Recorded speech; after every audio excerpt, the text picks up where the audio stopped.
Howdy. The movie Anchorman, The Adventures of Ron Burgundy, starring Will Ferrell, is a comedic movie about a broadcast newsroom that is shaken up by the newsroom hiring a woman journalist. It's based in the 70s, so I guess that tracks, but it could be set in modern day and I'd be sadly not surprised. Nonetheless, this movie is technically a movie about journalism, and oh boy, do they get their ethics confused. From the Intolerance Paradox to questions of moral development, Anchorman is a comedic dive into the ethics of broadcast journalism. In ethics, there are 3 stages of moral development. At the lowest stage, it's all about me, myself, and I. You're egocentric and you operate out of fear of punishment or desire for a reward. In the middle stage, you are more focused on us. You try to work well with others, and you're self-sacrificing to meet others' needs. The highest stage is lofty, and not many people reach it, or they don't stay in it for long because ethic decision-making fluctuates throughout your life. See, the highest stage focuses on a social contract. You recognize the inherent worth of everyone, and to that end, you leave campsites better than you found them. Not a single character in the entire movie operates a single time in the highest stage of moral development. The main 4 anchors of the news station are all pretty terrible people. Brian Fantana is only intent on seducing women for his own pleasure. 60% of the time, it works every time. Champ Kind constantly pleads for Ron to get with the group because of his own selfishness. I'm a mess without you. And Brick doesn't count. I don't know what we're yelling about! Ron is the only one of the 4 that possibly reaches the second stage, though he's not free from being in the lowest stage. A glaring example is when the new woman journalist, Veronica Corningstone, makes it known to Ron that her dream is to be on the air as an anchor. When Ron is late to the newsroom, Veronica takes his place and does great, getting the recognition she wanted. When Ron arrives, instead of being empathetic and supporting his partner, which would signify a later stage of ethical development, he is mad at her for taking his news. I can't believe you did this to me! You read my news! He is selfish and egocentric and operating in the lowest stage of moral development. How now, brown gal? How are you? One big problem that I had throughout this movie as a journalist is Ron's lack of care for the truth and for facts. During his date with Veronica, he refused to agree that San Diego, the city he says he loves, is Spanish for Saint Diego. He insists it's a completely incorrect translation with a completely incorrect history, which, as a journalist, is absolutely unthinkable. Discovered by the Germans in 1904, they named it San Diego, which of course in German means a whale's vagina.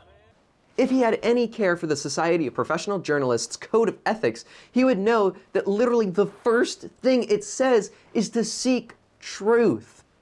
Ethically and professionally, he should care more about the truth. The SPJ Code of Ethics also says that he should minimize harm, which he definitely does not do throughout the movie.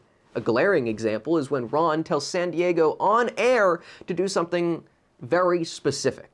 Something that is shown to cause immense harm to the public he is supposed to serve.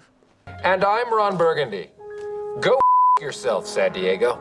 According to the SPJ Code of Ethics, pursuit of the news is not a license for arrogance, something every character in this movie should remember. The full, violent, and lethal fight between journalists that Ron takes part in would also definitely not be doing no harm, even if it was off the clock and not related to actual news.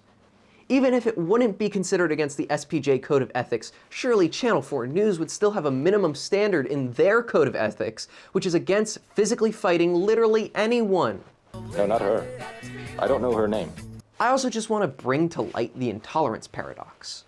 The Intolerance Paradox basically says that if we extend tolerance to those who are intolerant, then we risk intolerance dominating and undermining the principles of tolerance.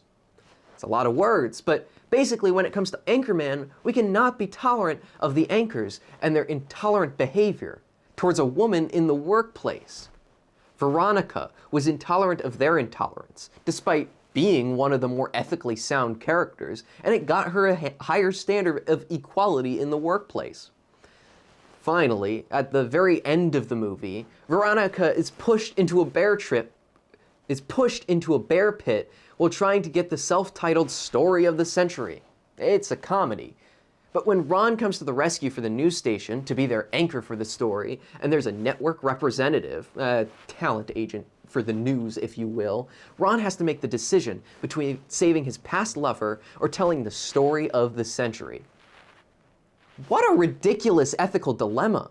The conflict comes from the fact that Ron appears to be in the lowest level of ethical development because he has to decide between selfishness and getting himself a promotion for himself or saving a literal human being. Immanuel Kant would probably agree with me that saving a human is the ethically correct decision. Saving a life has to be placed above selfish gain for any deontologist. It has to be a hard, fast rule, yet it takes Ron a second to decide. He makes the ethically correct decision, but it's the hesitation that I think makes him remarkably unethical. To conclude, Anchorman is a comedy. A comedy thrives when everyone is a bad person. When Will Ferrell wrote this script, he knew this.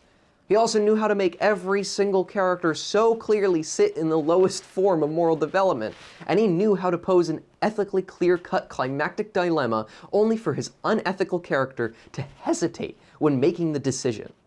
You aren't supposed to like these characters. They're meant to be unethical because it's a comedy. But that doesn't mean I can't call them out. Lanolin? Lanolin, like sheep's wool?